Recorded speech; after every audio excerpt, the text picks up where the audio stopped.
Welcome back to the Card Cartel YouTube channel. It's Ray, and the last couple of weeks have been OTS season, so I wanted to share my 3-time OTS topping deck profile for the Blitzclique deck. Obviously, we're at the tail end of a season, the Chaos Origins format, so a lot of what's in this deck is subject to change over the next 2 weeks with the Prospective Worlds ban list, plus looking at Magnificent Monsters format.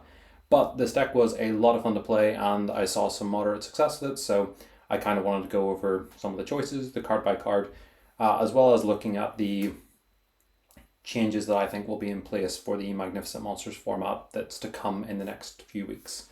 So I'll just move out these promo cards. They were not the pulls that you want. The third card is an engraver, but one of my friends sort of grabbed it as soon as I got it, so that's already long gone. One day this card's day will come. You know, a super type road is always great, and Ryziel already made this card sort of explode. But technically it's playable in this deck, so I guess I could take that.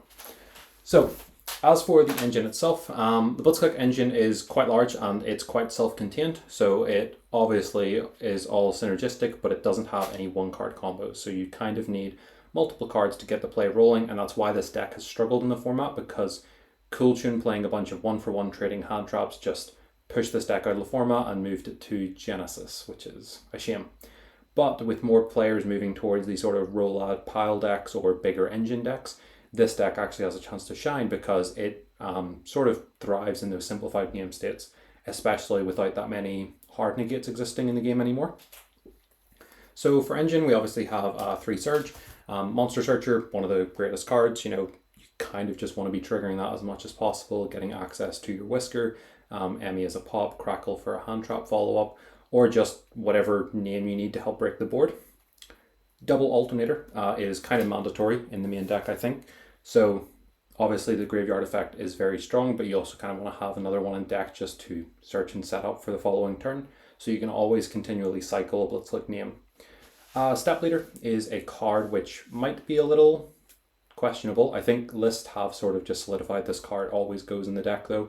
It's super strong, especially when paired with something like a Surge. Even in a very simplified board state, you can at least sort of set up a Whisker or search for a Whisker/Crackle and have things live, just kind of accessing whatever card you need for the deck. It's great to draw with cards like Grain, and the deck also has a pretty big problem post-board with Evenly Matched, obviously not having a trap negate, and Solemns are almost difficult to play in this deck list, just because despite the fact that they do trigger the Blitzclique names, where the Solemns obviously destroy cards, you really need to be playing to sort of win most of your game 3s, because people are bringing in a lot of strong cards, strong breakers. This card helps a lot because you can obviously just go Breakaway, bounce back a Whisker, for example, pop your Emmy, and then Step Leader, add back the Emmy, and then you've sort of got, or you can add back a Surge, whatever you want to pop, I guess, that's on your board, but pretty much it can get you a good bit of follow-up, and then you can just banish this card and like an Alternator and keep your return stroke post side, so you still have a spell negate plus Whisker pops, and they don't have a battle phase, so you're always living one more turn, and this deck thrives on the grind game. So that card's pretty strong. One-off Emmy, as anyone who plays a deck with a Poplar will know, this card will be glued to your hand. It's horrible, but thankfully they've printed Pot of Sloth to help us get rid of it in certain situations. 3 Crackle, just as the hand trap to sort of turn on the next card, which is Whisker.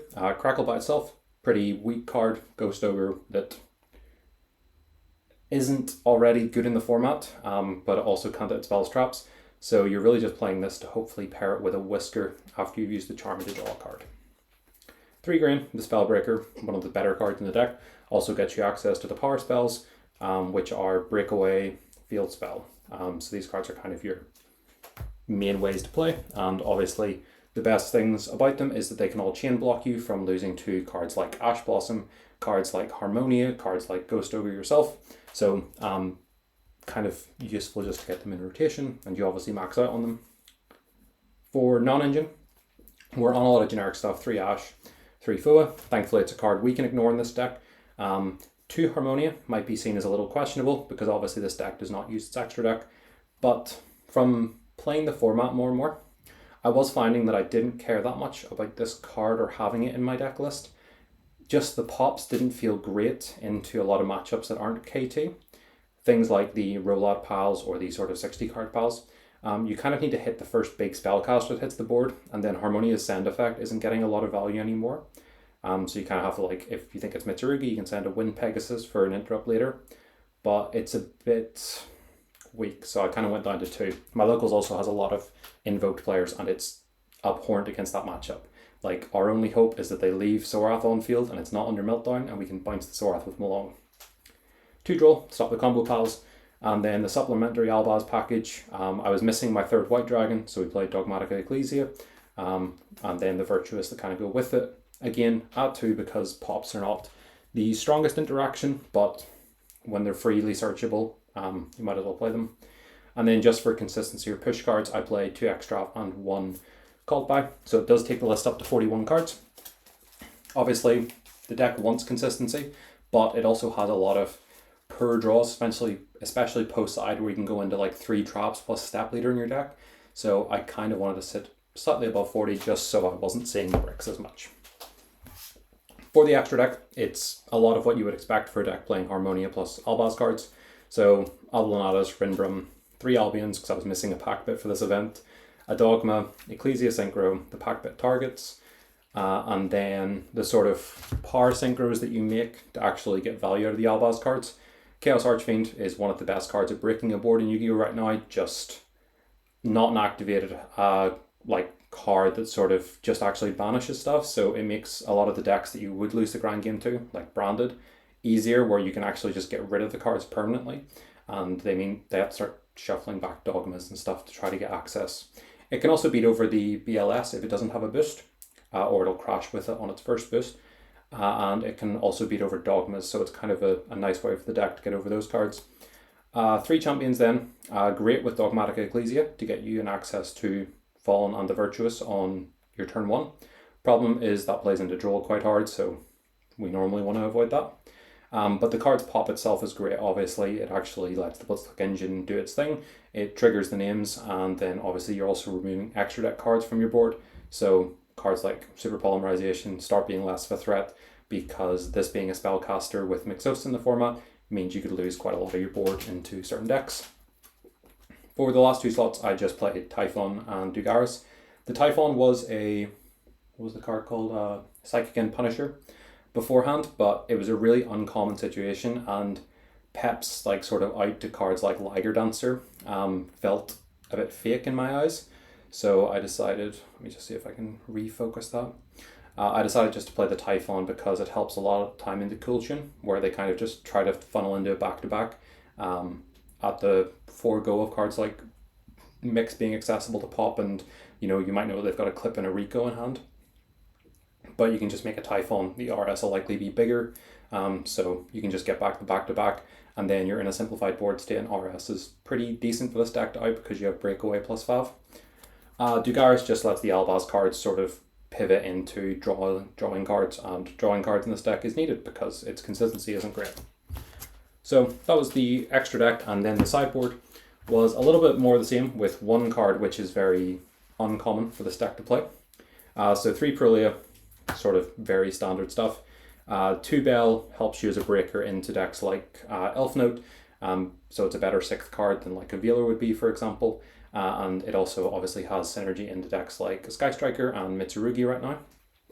Pot of Sloth, a card that feels like it was made for this deck. Putting back Emmy, putting back Crackle, and curating your hand to say, I will resolve a Blitzclique, and then I will also have a Whisker in hand to sort of break the whole board. Fantastic.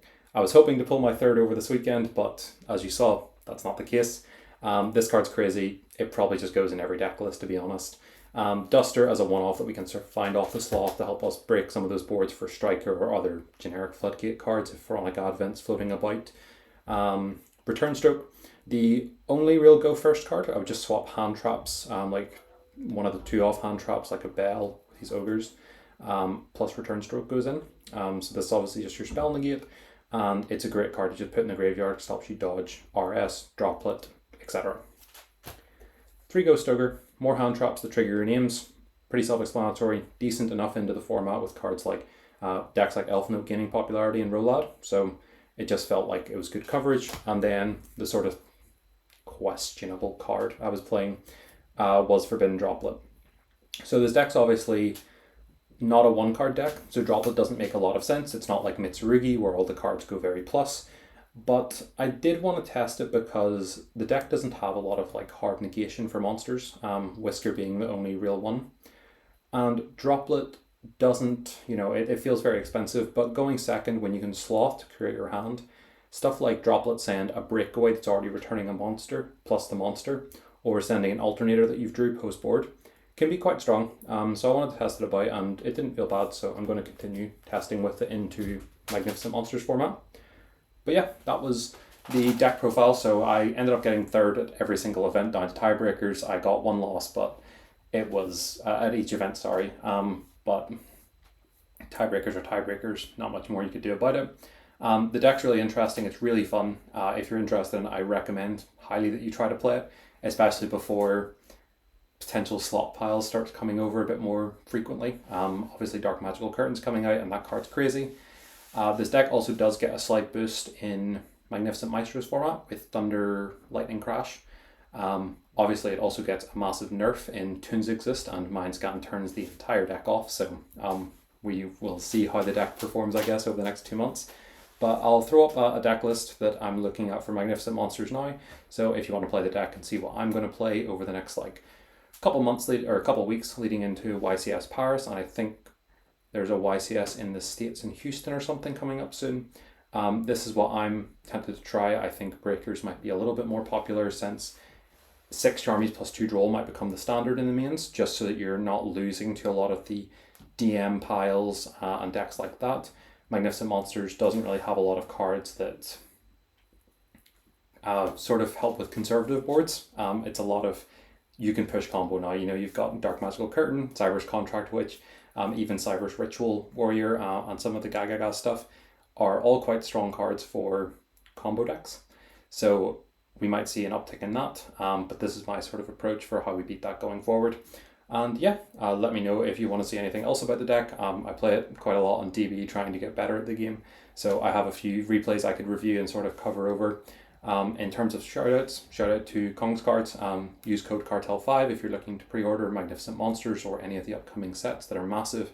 You'll get 5% off, and that's sort of what I'm doing to get 5% off in your singles, and that's sort of what I'm doing to get all the cards I need for Paris. And then yeah, shout out to G for forcing me to do this because I've missed 3 OTS seasons that I've got tops in, but with the winter pack there's now finally something to show off, so Yu-Gi-Oh is in its improvement era. Thanks a lot for watching. Comment below what you think about the deck, any changes you would make, or any thoughts you kind of have on Magnificent Monsters format. And yeah, I'll look forward to talking to you in the next one. Have a nice day.